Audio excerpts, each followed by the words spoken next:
اگر ناظر غیر سے دیکھا جائے تو یہ ملک یعنی ملک پاکستان یہ نبی کریم صلی اللہ علیہ وسلم کا معجزہ ہے، رسول کریم صلی اللہ علیہ وسلم کا فیضان ہے۔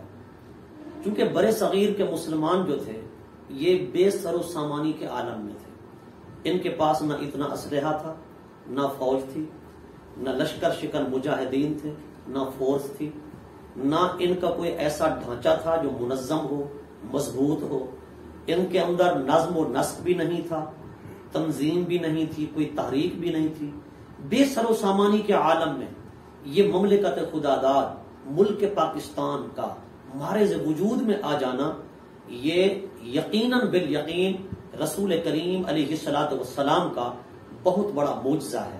آپ کی معجزانہ شان کے ساتھ اور آقا علیہ الصلوۃ والسلام کی دعاؤں کے ساتھ، حضور کی توجہ کے ساتھ، حضور کے فیضان کے ساتھ یہ اسلامی نظریاتی ملک جو ہے وجود میں آیا، کیونکہ پوری روئے زمین پر شرق سے لے کر غرب تک، شمال سے لے کر جنوب تک اس اللہ تعالیٰ کی پوری کائنات میں ایک ہی ملک ہے جو اسلامی نظریے کے طور پر وجود میں آیا، جس کو دو قومی نظریہ کے تحت، نظریہ اسلام کے تحت وجود میں لایا گیا اور اسے قائم کیا گیا۔ وہ ملک پاکستان ہے۔ تو ظاہر سی بات ہے یہ رسول اللہ کا فیضان ہی ہو سکتا ہے، حضور کی دعاؤں کا ثمر ہی ہو سکتا ہے۔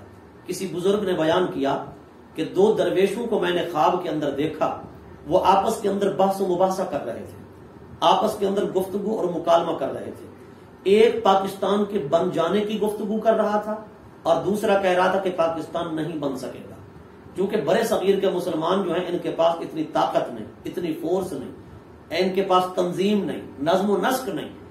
یہ کیسے پاکستان کو قائم کر لیں گے، یا پاکستان کیسے وجود میں آ جائے گا؟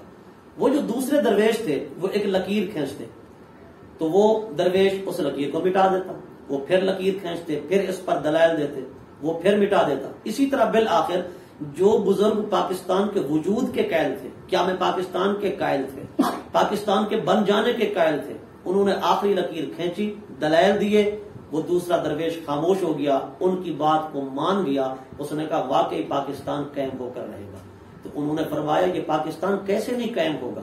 اس ہندوستان کی دھرتی پر ایک خطہ ارضی جسے پاکستان کہا جائے گا، جسے مدینہ طیبہ کے بعد اسلام کی دوسری سٹیٹ کہا جائے گا، جو نظریہ اسلام پر قائم کیا جائے گا، وہ کیسے قائم نہیں ہو سکے گا، وہ کیسے نہیں بن سکے گا؟ کہ رسول اللہ صلی اللہ علیہ وسلم کی توجہات بھی اسی طرح ہیں، آپ کی نظر عنایت بھی ہے، آپ کی دعاؤں کا ثمرہ بھی ہے۔ ان نگاہوں نے بھی دیکھا ہے کہ پاکستان بنتے وقت رسول کریم علیہ الصلوۃ والتسلیم خود اس دھرتی پر تشریف لائے ہیں۔ جہاں آقا علیہ الصلوۃ والسلام کے قدوم میمنت لزوم لگ جائیں تو وہاں کامیابی کیسے نہیں حاصل ہوگی؟